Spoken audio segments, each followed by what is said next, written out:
In this video, we're going to be going into ethics. So we know that technology moves really fast, and every click or line of code or algorithm can actually impact millions of people's lives. But with this power, we know comes great responsibility. So today, we're going to actually explore ethics in computing, and we're also going to be learning or looking into how we decide what's right, what's wrong, and what kind of lies in between. So, when we look at what is ethics, we know that ethics is a study of what it means to do the right thing. It also assumes that we as humans are rational, meaning we're capable of making free choices as well. So, in computing, this means asking questions like, should we collect this data? Should we automate this decision? Not just, can we do something? So, some key ethical frameworks that we're going to get into is deontology, utilitarianism, and also natural rights. So, for deontological ethics, when we look at deontology, what we're actually looking at is the duty over outcome. So, we're looking at the duty over the outcome. So, deontological ethics was at least championed by Immanuel Kant, a great philosopher, and it focuses on principles over consequences. So, we want to see basically what we're saying is imagine that in computing, a developer is pressured to falsify safety reports. Even if lying could avoid panic, it's still wrong because truthfulness is a moral duty. That is essentially what deontology um, ethics means. So it's a duty-based theory. It focuses on principles, rules, not necessarily outcome. It says an action is morally right if it follows the universal moral rules of duty, regardless of the consequences. Um, and so that's essentially what deontological means. The next aspect that we're going to get into is utilitarianism, which is the greatest good. So, in contrast to deontological ethics, utilitarianism evaluates actions by outcomes, which choices bring the most benefit to the most people, is essentially one of the questions that would be asked. For instance, allocating limited server capacities to hospitals during a cyber attack pretty much prioritizes the life-saving services over entertainment apps.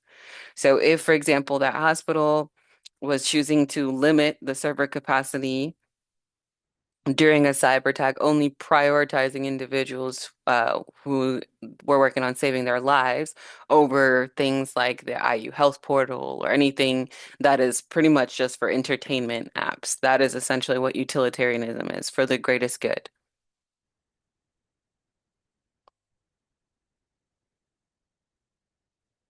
The This is called a consequentialist theory, and it focuses on the outcome. So it essentially says an action is morally right if it produces the greatest good, happiness, pleasure for the greatest number of people. And the thinker there for utilitarianism is Jeremy Bentham and John Stuart Mill. Then lastly, we have rights and liberties. So negative rights is like freedom from surveillance, protecting us from interference. But the positive rights are like the internet access implies that the society has a duty to provide them. And balancing these is central to the ethics debates that you see in today. So when we look at natural rights, we're looking at rights that are inherent to all humans by virtue of just being a human, and they're not necessarily granted by the government, but are considered unalienable or cannot be taken away. Um, so the classic natural rights, what you guys probably have heard of is John Locke. life, liberty, and property. It was later adapted in the U.S. Declaration of Independence as life, liberty, and the pursuit of happiness. That is the classic natural rights.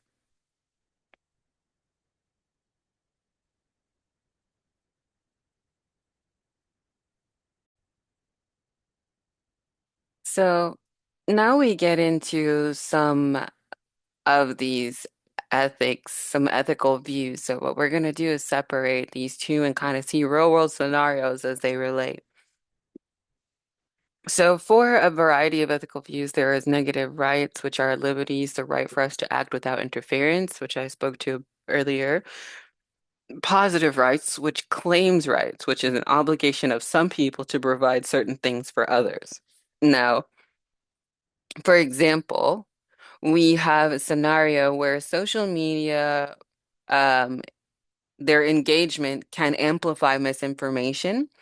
Ethical design means including safety valves, downranking proven falsehoods, or adding friction to resharing and auditing for unintended harm. So the key themes of social media algorithm are amplification of misinformation versus profit. And why we need to focus in on it, it evaluates the outcome, the overall harm to public trust versus the engagement growth. But it also touches on the user's right to truthful information. And some of the ethical frameworks for a social media algorithm, for example, would be utilitarianism and the natural rights, which is an obligation of some people to provide certain things for others, as well as the greater good. So, another aspect of these ethical rules that we'd be looking at would be autonomous vehicles. So, think of this as the trolley style trade-off. It kind of demands clear, pre-agreed constraints, road law compliances, as well as minimizing harm. And also, lastly, transparent information. So, post-incident reviews or information to the public on post-incident reviews. And so, with self-driving cars, the key theme that pops up the most is associated with that trolley problem that some of you guys may have heard, where the life and death decision making that's the key theme with self-driving cars. And so the ethical framework is utilitarianism, but the reason why it is classical utilitarian dilemma. When we minimize total harm, is that compared to us saving a life?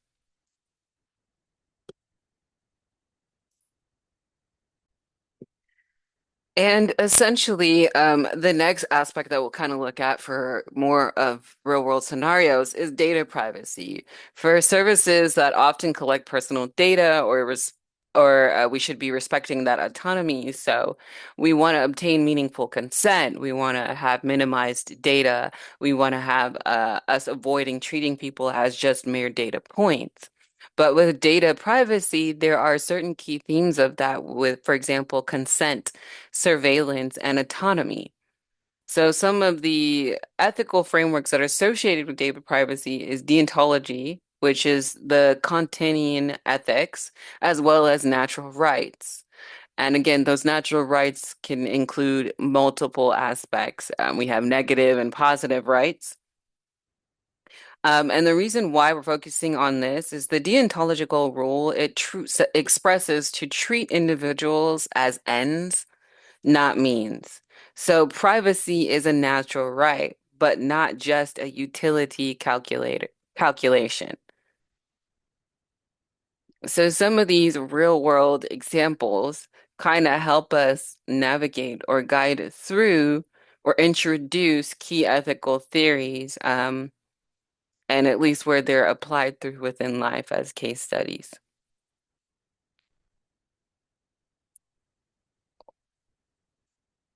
Some other ethical views, we have the golden ratio, which is just treat others as you would want them to treat you. And then also we have contributing to society, meaning doing one's work honestly responsibly, ethically, creatively, and very virtuously.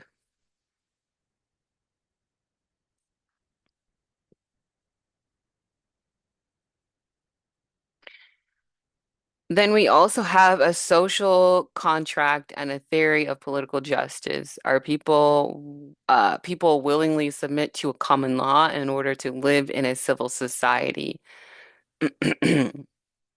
And so this goes hand in hand with they go hand in hand with the idea that social contract theory just reminds us that society is built on mutual agreements. We willingly submit to the laws for the benefit of a safe, fair, and functioning community. And ethical technology kind of design honors these shared contracts. So, and I believe it was Thomas Hobbes who developed the idea of the social contract theory in his book Leviathan. Um, And there are other philosophers like John Rawls that took social contract theories further by developing like the provision of the contract based on his view of justice as fairness.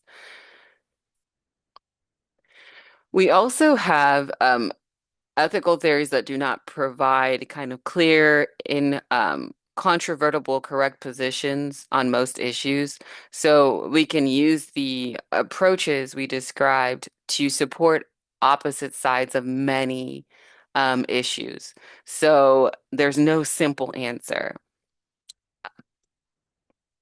And ethical decisions aren't always clear. We have real world scenarios that involve a lot of trade-off between security and privacy and convenience and safety, innovation and fairness. So ethical frameworks kind of give us a map, but judgment requires more reflection.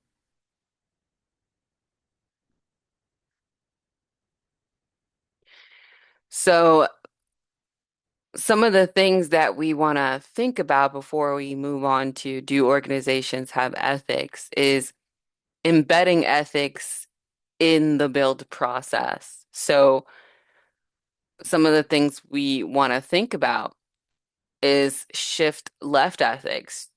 Do we bring ethical reasoning into problem framing, data choices, and model objectives, not just compliance at the end? Um, Case-based learning. Do we pair technical work with real-world dilemmas, biasness, fairness, safety to practice trade-offs before deployment?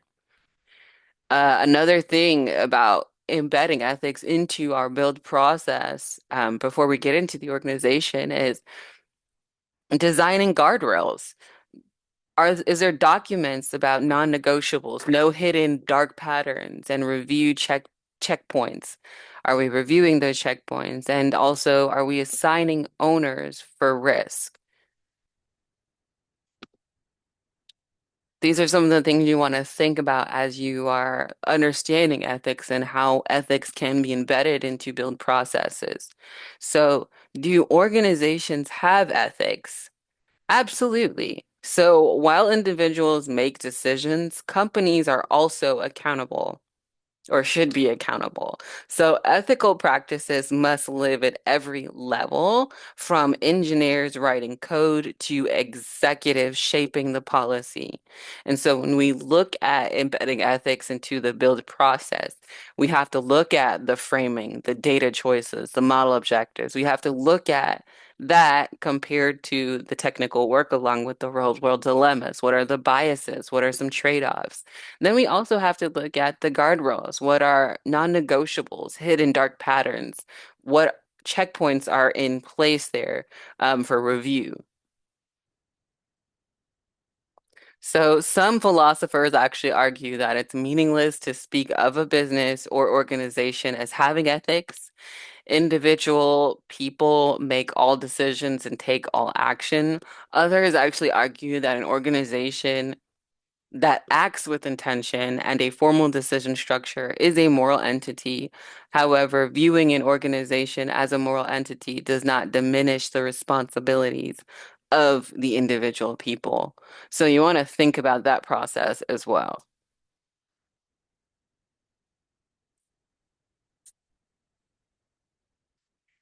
Before I move on to the next slide, what I want you to focus in on is we have kind of like a checklist, right, of rights and wrongs versus okays and goals, or versus constraints and laws versus ethics. Law and ethic are not the same. What's legal may not always be ethical, and vice versa. Ethics is about principle-driven choices, even when law hasn't caught up to technology yet. So we can think of acts as either ethically obligatory or ethically prohibited or ethically acceptable. Other concepts that you want to think about is harm alone is not a sufficient criterion to determine that an act is unethical. Other points that pretty much want to be brought out here is that the ethical character of a company only depends on whether the action taken to achieve the goal are consistent with ethical constraints. It can be difficult to draw a line between what we consider ethically right or wrong and what we personally approve or disapprove of. And so, in other words, in summary of this, we know that ethics precedes law in the sense that ethical principles help determine whether or not we should pass specific laws. A good law will set minimal standards that can apply to all situations, leaving a large range of voluntary choices. And then we also know that ethics fills the gap between general legal standards that apply to all cases and then the particular choices made in specific cases. So finally, we just have to, it's important to separate the right versus understand what is harm versus wrong, to distinguish the difference between those two. It's important to know what is a goal versus a constraint. What is a personal preference versus ethics, which is very sometimes difficult to draw the line there. And then we also want to look at the law versus ethics. Just because something is legal doesn't mean it's ethical.